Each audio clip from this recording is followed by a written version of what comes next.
तुलसी ने मारा नंदिनी को जोरदार थप्पड़। पुलिस स्टेशन के अंदर फाइनली तुलसी को पता चल चुका है रियो को फंसाने के पीछे है नंदिनी का हाथ। क्योंकि सास भी कभी बहू थी की आने वाली कहानी में दोस्तों बहुत ही ज़्यादा मजेदार ट्विस्ट आ चुका है।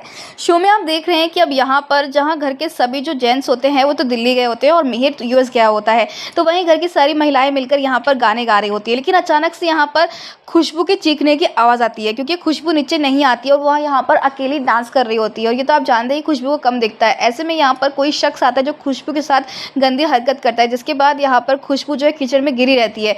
लेकिन जब यहाँ पर उसकी चीखने की आवाज़ आती है तो सारी जो महिलाएं होती है, तुलसी पूरा परिवार जो है वो पहुँच जाता है। ऐसे में यहाँ पर खुशबू बताती है किस तरह से घटिया हरकत करी है। लेकिन अब वहीं दूसरी तरफ घर में जब कोई था ही नहीं, कोई जेंट्स था ही नहीं, तो ये हरकत करी किसने। और जो महाराज जी काम करते घर में वो भी नहीं थे, वो भी बाहर गए हुए थे। जैसे में यहाँ पर अब पुलिस को बुलाते हैं और पुलिस वाले जब तहकीकात करते हैं तो यहाँ पर अब खुशबू को जो है टेस्ट के लिए लेकर गए होते हैं, मेडिकल टेस्ट के लिए। लेकिन वहाँ पर जांच पूरी तरीके से हो नहीं पाती है, क्योंकि खुशबू बहुत डर रही होती है। हालांकि बॉडी पे निशान तो होते हैं। तो वहीं मुन्नी सवाल करती है तुलसी से कि आखिरकार हमारे घर में कौन या फिर ऐसी घटिया हरकत कौन कर सकता है। जहां आप सभी वापस आ जाते हैं, घर में सारे जो जेंट्स होते हैं यहाँ पर सारे लोग वापस आ जाते हैं। जब यहाँ पर अब नंदिनी जो है वो कहती है खुशबू से कि बताओ ना किसने तुम्हें डराया है, धमकाया, किसकी तुम्हारी लड़ाई हुई है। जहाँ क्योंकि पुलिस वाले पूछते हैं ना कि किसी के तुम पर शक है, किसी ने तुमसे गलत बिहेव किया हो, तो वहीं पर रियो आता है और रियो जब यहाँ पर टच करता है ना तो यहाँ पर वो जोर से चिल्लाने लगती है, क्योंकि यहाँ पर नंदिनी बता चुकी होती है कि रियो ही हो जिसने मिसबिहेव किया था खुशबू के साथ। दोस्तों अब यहाँ पर इस मिसबिहेव के चक्कर में ही सारा ड्रामा शुरू हो चुका है, क्योंकि एक दिन पहले ही रियो और खुशबू की लड़ाई हुई थी, बहस हुई थी। और यहाँ पर देव से भी रियो ने यही कहा था ना कि वो सबक सिखाएगा इस बदतमीज लड़की को।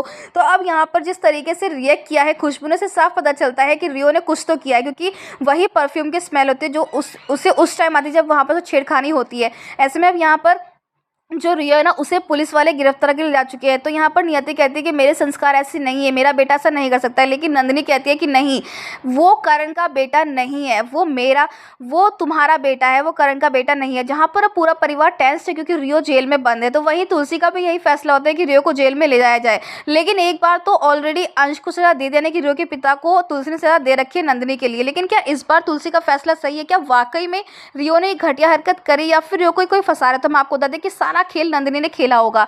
जी हाँ, यहाँ पर नंदिनी जो है ना वो यहाँ पर जानबूझकर ये सब कुछ कर रही है ताकि वो रियो से बदला ले सके अंश का। अब देखना इंटरेस्टिंग होने वाला है कि जब तुलसी को पता चलेगा तो तुलसी नंदिनी को थप्पड़ मारेगी, लेकिन अब रियो को इनोसेंट कैसे प्रूव करेगी। वेल आप कितने एक्साइटेड देखने के लिए आने वाले इस इंटरेस्टिंग ट्विस्ट को दोस्तों हमें कमेंट किया शेयर करें। क्या आपको भी लगता है कि नंदिनी का ये खेल है, उसने ही किया है जानबूझकर रियो को फंसाने के लिए? तो हमें कमेंट करके बताएं। ऐसी टीवी के लेटेस्ट अपडेट जानने के लिए चैनल को सब्सक्राइब करना ना भूलें।